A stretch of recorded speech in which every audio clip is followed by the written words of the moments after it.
Bienvenidos a su programa Letras y Números. Soy Jesús Castañeda y les agradezco que nos vean desde sus casas a través de Voces y Perfiles. Esta tarde tenemos el placer de conversar de un tema muy interesante en el campo educativo, sobre la educación intercultural y los nuevos retos que enfrentamos para el regreso a clases.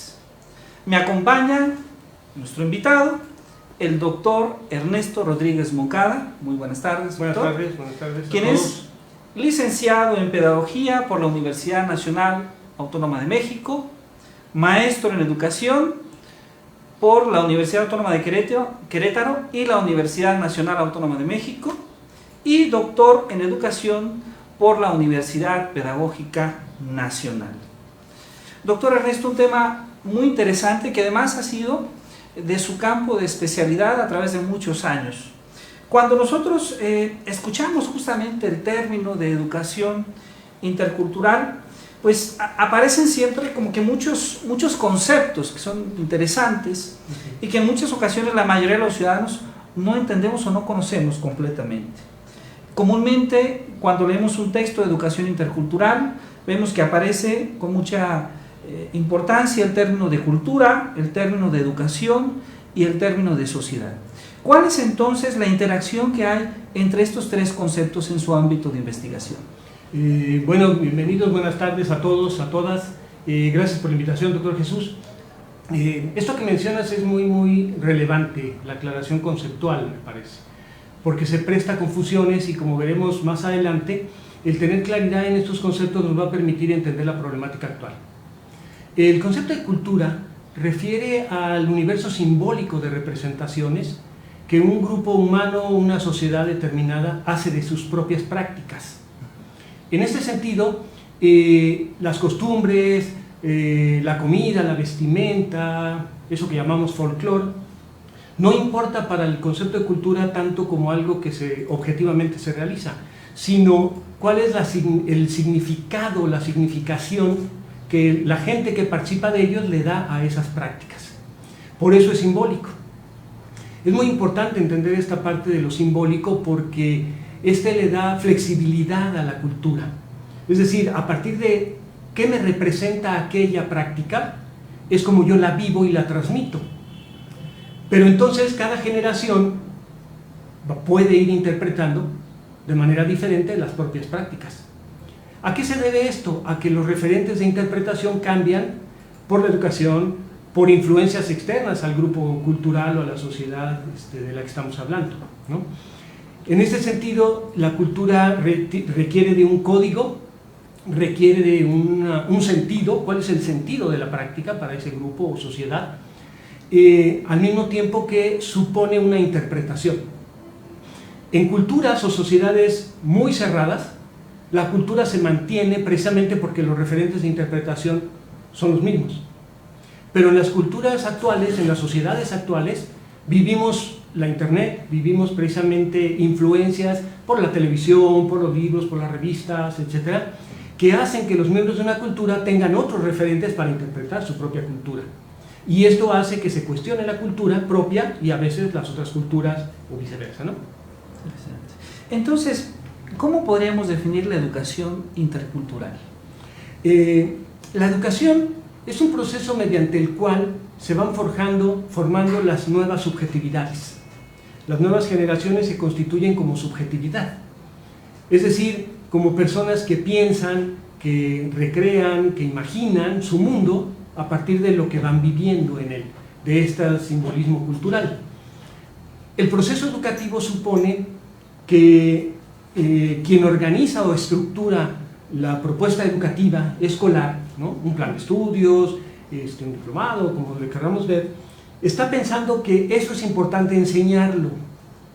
No todo lo que una cultura genera se enseña en una escuela. Es selectivo el proceso, porque no se puede enseñar todo. Entonces, en ese proceso, la educación intercultural vendría a ser estas pautas que consideramos importantes para que las nuevas generaciones, las nuevas subjetividades, puedan entrar en contacto, en relación, en interacción con miembros de otras culturas. intercultural entre culturas. Entonces, si yo quiero que la relación con otras culturas sea positiva, sea de cooperación, de solidaridad, de comprensión, voy a enseñar toda una serie de referentes simbólicos para que esto se vea de esa manera. Puede ser que sea una cultura que bloquea otras culturas o considera que son negativas, su influencia, etc. Y en ese sentido enseña que no es adecuada la relación con las otras culturas. Y esto lleva a lo que llamamos racismo, discriminación, etcétera, etcétera, ¿no? Entonces, para poder llevar a cabo una educación intercultural, un concepto importante que aparece, creo que aparece, tendría que ser entender la diversidad, ¿verdad? Es decir, ¿cuál sería la relación que se da justamente entre la diversidad y este tipo de educación que usted menciona? Volviendo a la idea de cultura, este universo de significados, de simbolismos, de representaciones de las prácticas, supone prácticas, decía, diversas en cada grupo, según como cada grupo entiende. Por ejemplo, cosas muy simples como ¿qué comemos? ¿A qué hora comemos? ¿De qué forma lo comemos? Va constituyendo un universo de representación de la práctica del comer. Cuando notamos que otro grupo humano come de otra manera, come cosas que nosotros no comemos, consideramos que aquello no es adecuado.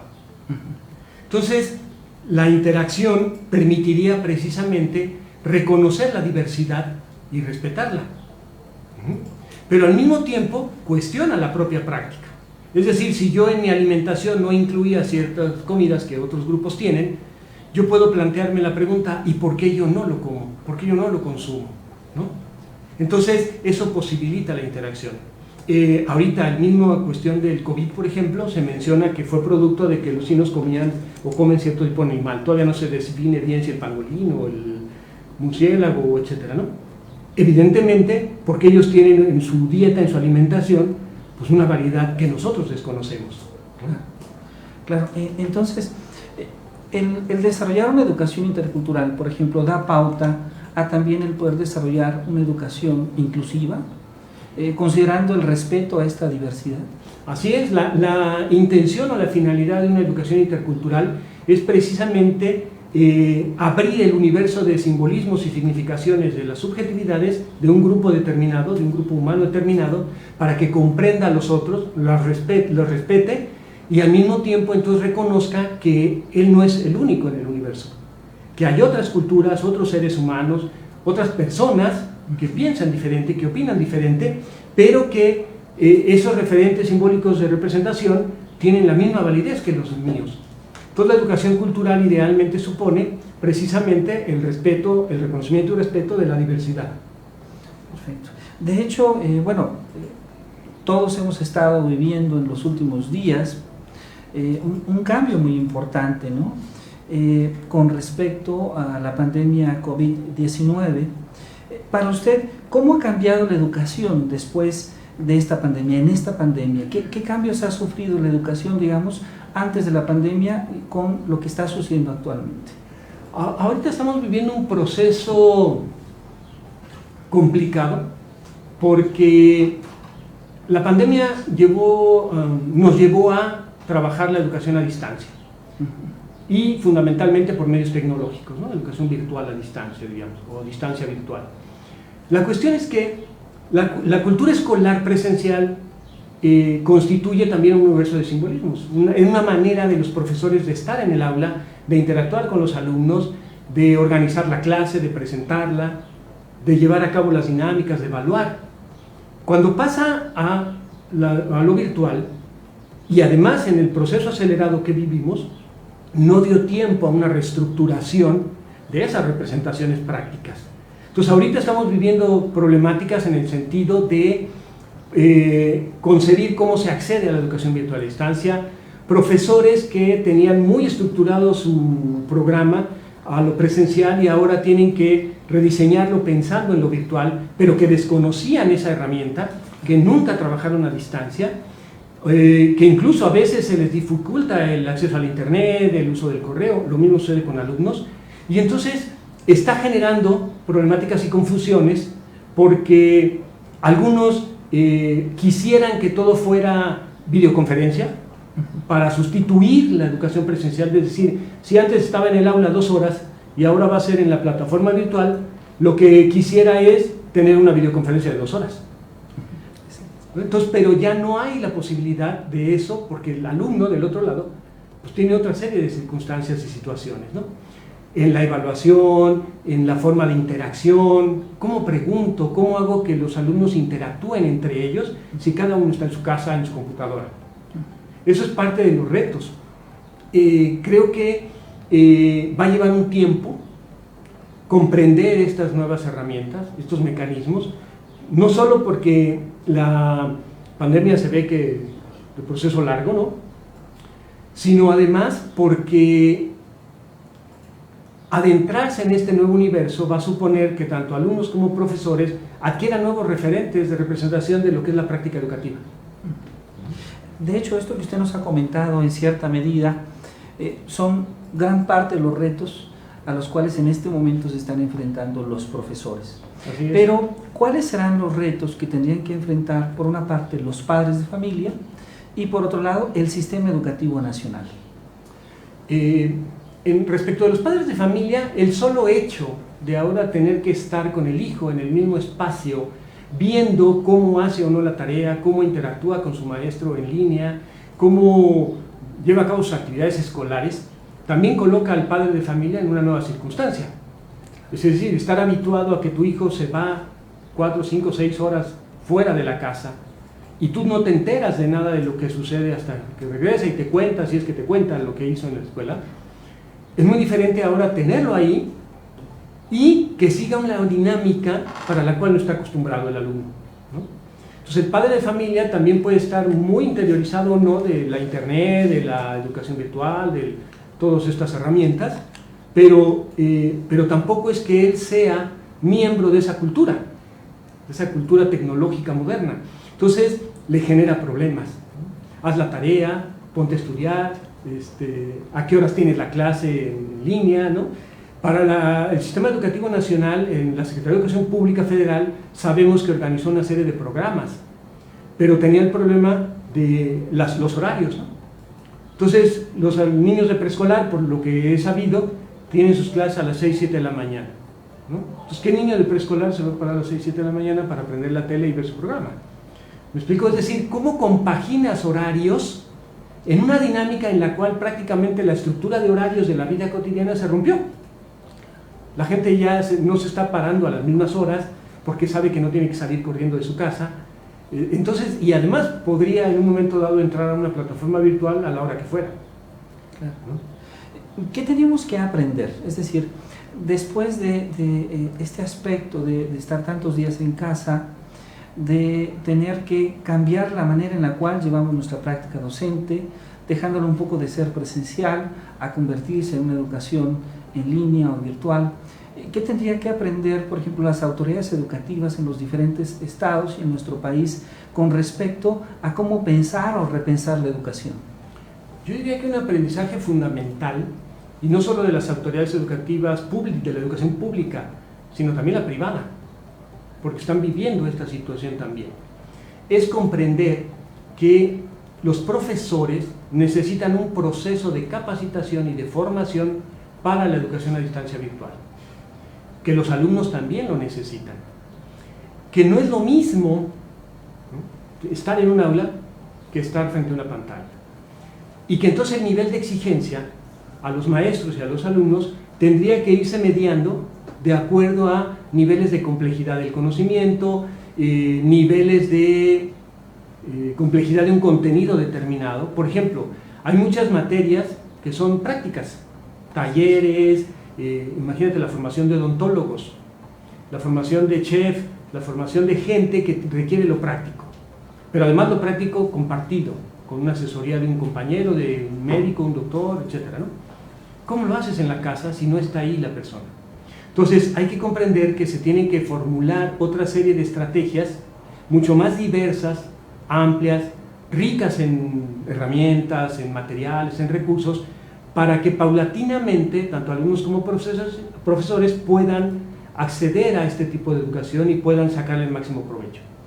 Hay que recordar que la educación virtual a distancia no surgió para las masas, como sí lo hizo la educación pública. La educación pública era que todo el mundo entrara a la escuela. En cambio, la educación virtual era para personas que querían seguir formándose, capacitándose o terminar sus estudios y por propia elección escogían un curso, una escuela y un tiempo para estudiar. Pero ahora es cumplir lo que la educación presencial dictamina en tiempos muy diferentes de la virtualidad, ¿no? Hay que aprender eso, a manejar los tiempos. Además de que ahora nos enfrentamos con la problemática de que hay una gran parte de la población que lamentablemente en nuestro país no tiene acceso. Así es. A las condiciones básicas, vamos a mencionar simplemente luz eléctrica, y aún es mucho más difícil que tengan acceso a internet y a una computadora para llevar a cabo este proceso formativo. Sí, añadiría eso que precisamente por contacto con maestros, ¿no? Me he dedicado a formar maestros muchos años, una problemática común es el no acceso a la internet. ¿Sí? Alumnos que viven en Tiripetío, que viven en Pátzcuaro, que viven en comunidades, mucha gente viene de los municipios de Morelia a estudiar a Morelia, y que cuando se va a su colonia, municipio, etcétera, no hay acceso a internet, no hay el ancho de banda suficiente o la capacidad suficiente para visualizar bien un programa, para captar una videoconferencia, etcétera, ¿no? Pero por otro lado, algo que me parece fundamental como enseñanza es aprender a discernir la información que es verdadera de la que no lo es, la que tiene un valor y que merece ser conocida, aceptada, reconocida como válida, de la que no. En este breve tiempo, estos meses, hemos visto cómo en los medios de comunicación hay eso que, ¿cómo le están llamando? Fake news. Los fake news, ¿no? La infomanía, toda una serie de noticias falsas, de invenciones, de unas con, como dicen, en mal plan, con el afán de molestar, otras por ignorancia, porque lo presencial te permite preguntar directamente, reformular las preguntas, cuestionar sobre la veracidad del dato, etc. Pero en lo virtual, cualquier persona puede subir información, no sabemos a veces ni quién es, y corremos el riesgo de creer todo eso, ¿no? Entonces, hoy nos estamos dando cuenta de que el pensamiento crítico, la capacidad de reflexionar sobre aquello que nos presenta la internet o los medios que nos proporcionan la información, pueden ser cuestionados, y que entonces necesitamos analizarlo. Sí, este es un aspecto interesante porque además tendríamos también que repensar qué llamaríamos justamente educación en línea. Usted al principio de este programa nos comentaba algo muy interesante, porque nos decía en muchas ocasiones hay instituciones educativas públicas y privadas que inclusive asumen que la idea de la educación en línea es simplemente estar dando una serie de videoconferencias. Inclusive ha habido instituciones educativas que imparten la misma cantidad de horas, digamos, que presencialmente daba el docente, ahora en modo videoconferencia. ¿Cuál es su opinión en este respecto? A mí me parece que es una de las cosas que debemos evaluar muy adecuadamente, porque, como decía, las características de la educación a distancia virtual son muy diferentes. Hay un sinnúmero de herramientas que la persona, el alumno en este caso, o el profesor si es que está capacitando, tiene que llevar a cabo para aprender. La educación a distancia virtual supone mucho autodidactismo, autoaprendizaje, que la educación presencial, al contar con el profesor, no la supone, por lo menos no la supone tan fuertemente, ¿no? Entonces es cierto que en lo que se ha caído en instituciones, en prácticas de profesores, es querer tener las clases una tras otra, ¿no? Cuando pedir actividades que realice el alumno en su casa, poder organizar un foro de discusión entre alumnos, poder organizar actividades que el alumno desarrolle en su casa, ¿no? Para luego regresar acá y compartirlas con el docente, supone una comprensión del tiempo de aprendizaje diferente. Y en ese sentido, dejar de pensar que la videoconferencia es la herramienta, es una de tantas que se pueden utilizar, ¿no? Claro. Hay plataformas mucho más robustas, más sólidas para la educación a distancia, hay otras que no lo son tanto. Y por otro lado, un aspecto técnico que se ha descuidado. Como todo mundo invadimos la virtualidad, resulta ser que hay horas pico en las que distintas plataformas tienen sus aulas y entonces no alcanza la capacidad para que todo funcione perfectamente. Es decir, tan solo en un espacio, en una escuela, por decir un ejemplo, tienen instalado el internet, mientras más alumnos estén usando y bajando información, se satura la internet, ¿no? Entonces, si todo el mundo está viendo películas en el aula, pues eso va a empezar a fallar. Ahora imagínate que todas las escuelas, no solo de México, sino América Latina y el mundo, están queriendo ingresar a la internet en las horas pico para ver películas, para ver videos, para hacer videoconferencias, videollamadas. Hay fallas y ha habido fallas en ese sentido. Entonces, eso implica también pensar los tiempos de estas videoconferencias, la posibilidad de usar otros recursos para que el individuo no tenga que estar frente a la pantalla. Muchas gracias. Una de las características del nuevo proyecto educativo, que ha sido llamado Nueva Escuela Mexicana, era justamente que asumía varias perspectivas muy interesantes. Entre ellas, la educación intercultural, la educación inclusiva, una educación que buscaba siempre el desarrollo del hombre, de la mujer, de los distintos géneros, y desde luego una educación que incluía el desarrollo de uso de nuevas tecnologías en la educación, es decir, también la educación virtual, también la educación en línea. Después de este periodo que hemos vivido en México y en el mundo, ¿qué reflexión que podría dar usted a las autoridades en nuestro país sobre cuáles son las principales necesidades o los aspectos en los cuales tendrían que poner una mayor atención pensando en el proyecto educativo nacional?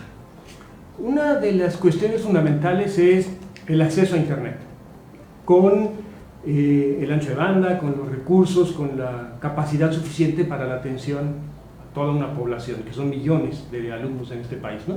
Y profesores. Hay un proyecto del gobierno federal que está llevándose a cabo para que la gente tenga acceso a Internet en plazas, bibliotecas, etc., ¿no? Esto se supone que sería parte de la infraestructura. La otra parte es pensar muy seriamente el proceso de capacitación y formación de los docentes.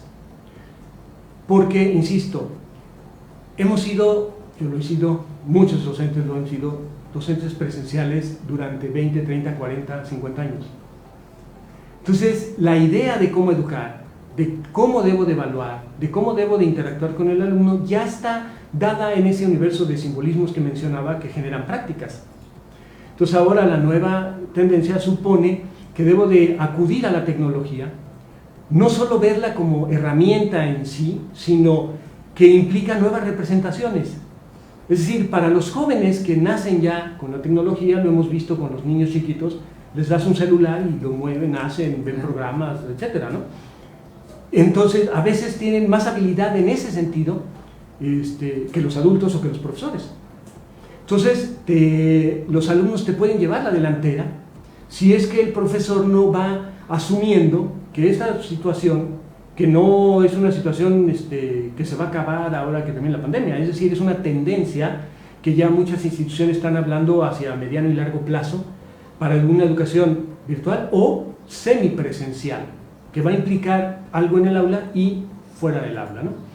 Evidentemente va a suponer que los profesores manejen el herramental tecnológico y técnico, pero que además visualicen nuevas concepciones sobre el aprender, sobre la dinámica de trabajo del alumno, sobre la forma en que pueden darse cuenta o no que el alumno fue el que realmente realizó la tarea, el que hizo la actividad, etcétera, etcétera, ¿no?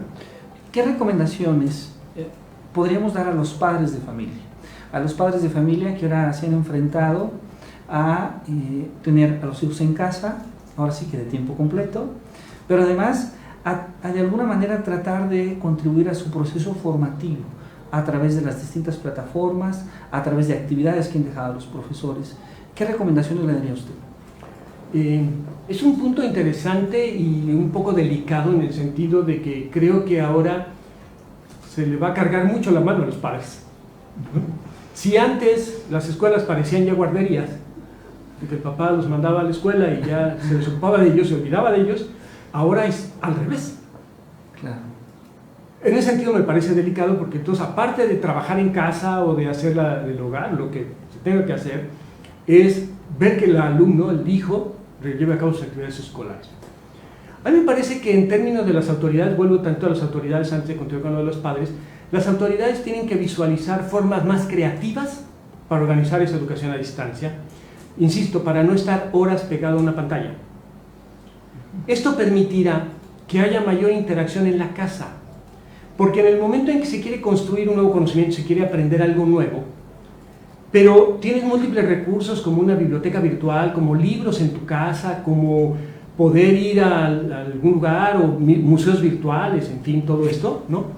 Para aprenderlo, dejar la idea del libro de texto como base o la clase virtual como referente básico, permitiría que padres e hijos interactuaran de otra manera, que no vieran el programa como las 8 horas de clases diarias, sino más bien, hoy se va a aprender esto, y trabajar sobre lo que se va a aprender, rompiendo, y esto es fundamental, rompiendo la lógica de un diseño curricular presencial, es decir, de un plan de estudios que tiene horarios para las clases, que tiene tantas horas al día, etc. Eso se debe de romper. Si no se rompe eso, desde mi perspectiva, no se va a avanzar mucho. Necesitamos una visión, insisto, de autodidactismo, de autoaprendizaje muy abierta, para que los alumnos naveguen más libremente por la internet y por otros recursos. Es decir, yo no quisiera pensar que los libros ya se van a olvidar, o las bibliotecas, o los museos, o las casas de cultura. Obviamente tendremos que regresar a ellos, ¿no? Y presencialmente bajo las normas de sanidad, etcétera, que haya, porque ahí es donde se aprende también. Y entonces los padres pueden compartir con alumnos sobre aprendizajes específicos y no sobre contenidos escolares en una hora determinada.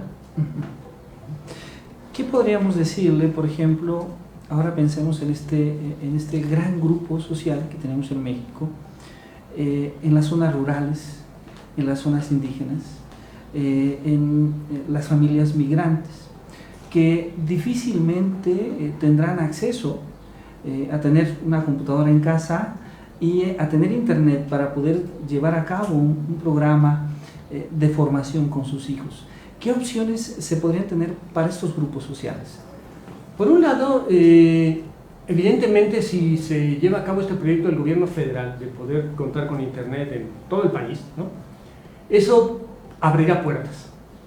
Pero, a riesgo de parecer nostálgico, recordaré aquí que durante el periodo de José Vasconcelos como secretario de Educación Pública, había aquello que se llamaba caravanas culturales. CONAFE, el Consejo Nacional de Fomento Educativo, se dedica a la educación rural, migrante, etcétera, en pequeñas comunidades, también ha hecho el uso de caravanas culturales.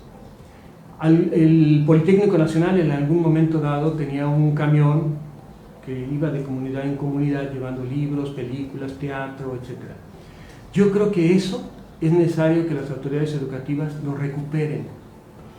El proceso educativo, si bien implica autodidactismo y autoaprendizaje, no puede darse, ¿cómo diríamos?, no puede haber una autonomía total del alumno, por lo menos en distintos grupos de edad. Es decir, cuando alguien ya es universitario, quizás alcance más autonomía y pueda ser más autodidacta, pero no todo el mundo está preparado para eso. Hay quien necesita orientaciones concretas, la presencia de alguien experto en esos temas, en esas cuestiones. Entonces yo creo, decía, a riesgo de parecer nostálgico, que la idea de las caravanas culturales tendría que recuperarse, porque te permitiría que grupos de teatro, de cine, de literatura, etcétera, de ciencia, ¿no?, acudieran a los lugares, a las comunidades, a las zonas rurales, a las colonias populares que no tienen acceso a internet o tienen dificultades de conectarse, a impulsar proyectos, insisto, con todas las medidas de sanidad necesarias, pero que permitirían apoyar, fortalecer, enriquecer eso que la internet en un momento dado podría darte, ¿no? Sí, yo podría bajar un programa de internet o un libro y leerlo, pero ¿con quién voy a dialogar? ¿Con quién voy a interactuar? ¿Con quién voy a establecer un contacto para aprender?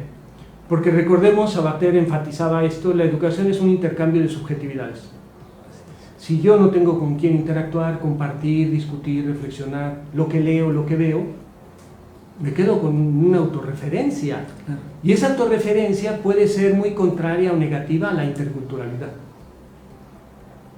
¿Por qué? Porque entonces no reconozco un otro para platicar y dialogar y confrontar ideas, de ver que puede pensar diferente de lo que yo pienso, porque me vuelvo autorreferencial. Esto es lo que hemos visto que está pasando con los niños y adolescentes hoy en día, que se la pasan horas y horas ellos conectados a sus videojuegos, o son ellos y el videojuego. ¿Me explico?